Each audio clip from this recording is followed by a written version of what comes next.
Ayan, papunta tayo ngayon sa Sword Rubio, yung shop ng ating kakilala, no, na gumagawa ng mga katana. So, ako, lumagpas tayo. Ito na po pala yung kanilang pwesto, no. Ayan. So titingnan natin ngayon yung ating in order na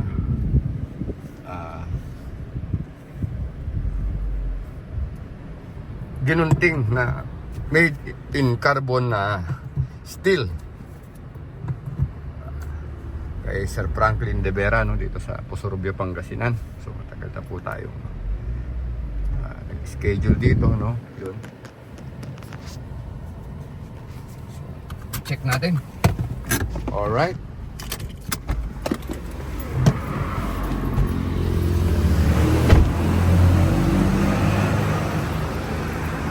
Ayan.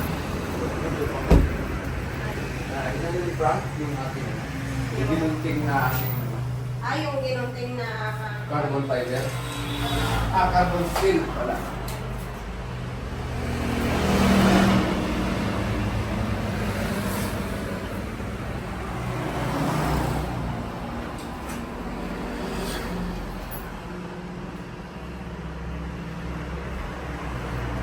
ito ba yan?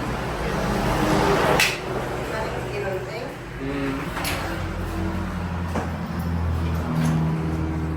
Ito hindi to carbon steel, no? Parehas dito. Carbon steel din. Hindi, yun yung may... Oo, parehas din. Ito yung gamit ng malis, no? Ito hindi.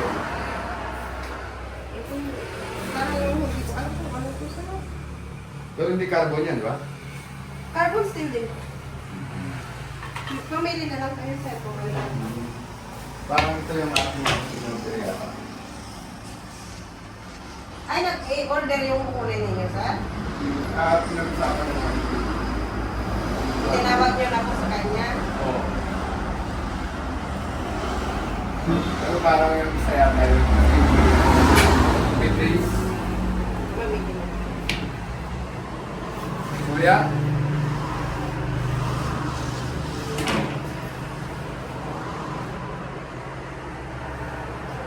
Carbon steel.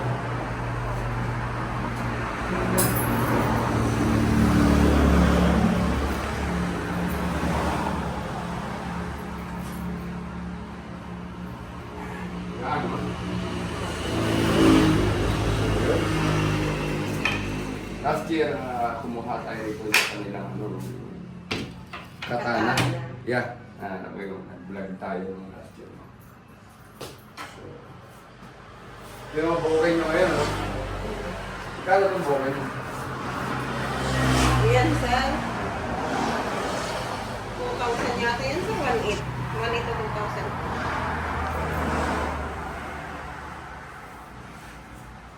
Pang ano? Yung kay Brevard, di ba? Ito, sir. Kay Mel Gibson. Ay, ito mahaba. Kay Mel Gibson. Sir. Parang nag-iisa na lang, di ba marami ito? Marami, sir. Inuwi namin yung iba kasi. Gamit ni William Wallace. No? Ito. Nasa barangay. Pati sa barangay. Di ba siya kagawad? Nanalo? Tagawad. Siya first kagawad niya. Wow! Congrats, Franklin, ha?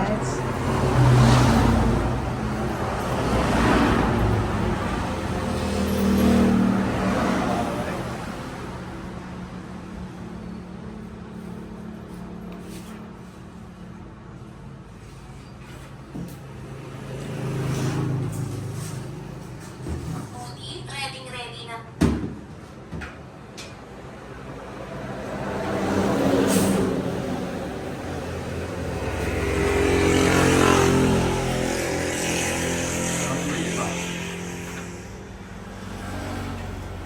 Carbon steel, di ba ito? Opo, sir. Carbon steel din siya.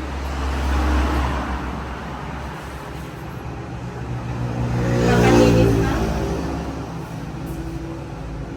Sunikit na siya. Oo, mainit kasi, sir. Sa init niya. Yeah, yun. Alright. Pili na.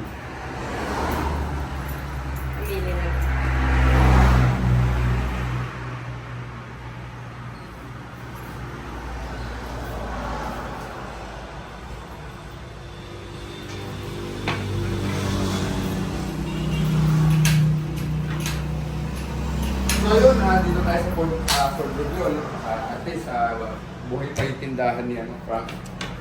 At ito yung kanilang hanap buhay, no? May mga bagong gawa ba? Okay. Karami.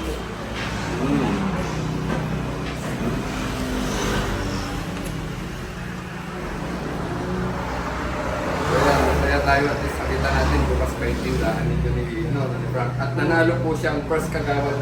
Barangay ano ito? Palak-palak. Palak-palak, first kagawad si Frank Nino. Frank, congratulations na ikaw pala. Susunod chairman ka na rito, no? Ayun. Kunti panahon na lang.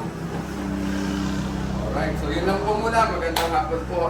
So, Rubio Pangasinan. Wala kasi si Frank, medyo busy siya. Ako na lang po muna. Kung may bahay niya, diba? Hipag. Hipag. So yun lang po. Maraming salamat. Magandang hapon po. Yan. Ang ginunting. Yan ang bladed weapon po na gamit ng Philippine Marines. This one is made of carbon steel, no? From Sword Rubio Pangasinan. Thank you, Sir Franklin De Vera, sa napakagandang obra po na ito, no? Yan. Nakuha na natin yung ating ginunting. Thank you, Franklin De Vera, no? Sa discount. Ayan, nag-i-exist pa yung store nila. Last year, galing tayo rito. Kumuha tayo ng katana. Dito tayo sa Pusurog ng Pangasinan, no? So, maraming salamat po. Nakuha na natin yung ating carbon steel po na ginunting po na blade. So, yan. Gandang hapon po. One Can Pilipinas. Maraming salamat po sa mga sumusubaybay sa aking channel. Mabuhay po tayo lang.